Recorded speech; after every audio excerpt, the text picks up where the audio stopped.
আল্লাহর নিকট দোয়া। আমি জানি না কিভাবে ডাকলে আমার ডাকে সাড়া দিবেন। আমি জানি না কিভাবে চাইলে আমার চাওয়া পূর্ণ করবেন। আমি জানি না কিভাবে হাত উঠালে আমার হাত ভরে দিবেন। আমি জানি না কিভাবে দোয়া করলে আমার দোয়া কবুল করবেন। কিন্তু আপনি তো আপনার গুনাহগার বান্দার অন্তরের খবর জানেন। ইয়া রব, আপনি তো অন্তরটাই দেখেন এবং আপনিই বলেছেন, তোমরা আমাকে ডাকো, আমি তোমাদের ডাকে সাড়া দিব। তোমরা আমার কাছে চাও, আমি তোমাদের চাওয়া পূর্ণ করব। আপনিই তো বলেছেন, খালি হাতে ফিরিয়ে দিতে আপনি লজ্জাবোধ করেন।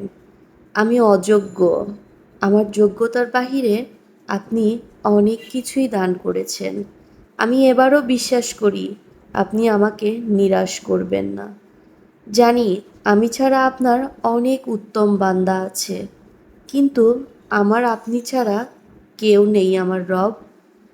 আমার আবদার করার মতো, ডাকার মতো, চাওয়ার মতো আপনি ছাড়া আর কেউ নেই। ইয়া রব, আমি দুর্বল, আমার ধৈর্যের পরীক্ষা নিয়েন না। আমি তার উপযুক্ত নই, আমার জন্য পরীক্ষা সহজ করে দিন।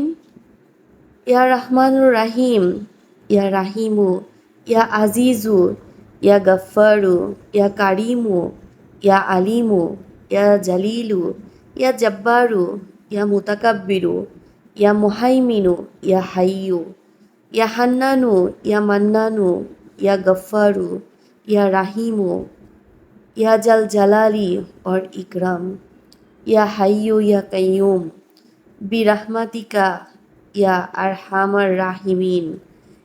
ইয়া আল্লাহ, তোমার তাওহীদের কালিমা লা ইলাহা ইল্লাল্লাহু মুহাম্মাদুর রাসূলুল্লাহ সাল্লাল্লাহু আলাইহি ওয়াসাল্লামের উসিলায় জীবনের সব গুনাহগুলো ক্ষমা করে দাও এবং সকলের নেক আশা তাড়াতাড়ি পূর্ণ করে দাও।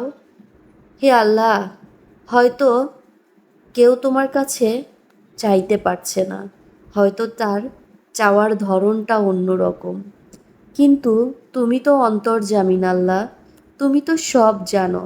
তোমার বান্দার অন্তরে কি চলছে, সকলের অন্তরের ব্যথাগুলো তুমি দূর করে দাও আল্লাহ। কার মনের কি আশা, তুমি সেই আশাগুলো পূর্ণ করে দাও আল্লাহ।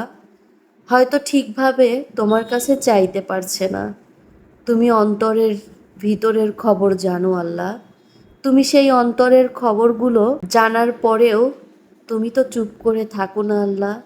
তুমি তো সব কিছু দিয়ে দাও, তোমার তো অনেক আছে। সকলের আশা পূর্ণ করে দিলে তোমার তো শেষ হবে না আল্লাহ। তুমি তো দয়ার সাগর, সকলের নেক আশা খুব তাড়াতাড়ি পূর্ণ করে দাও আল্লাহ। আমিন। ইয়া আরহামার রাহিমিন। আল্লাহ, তুমি আমার মনের আশা পূর্ণ করো। আমিন।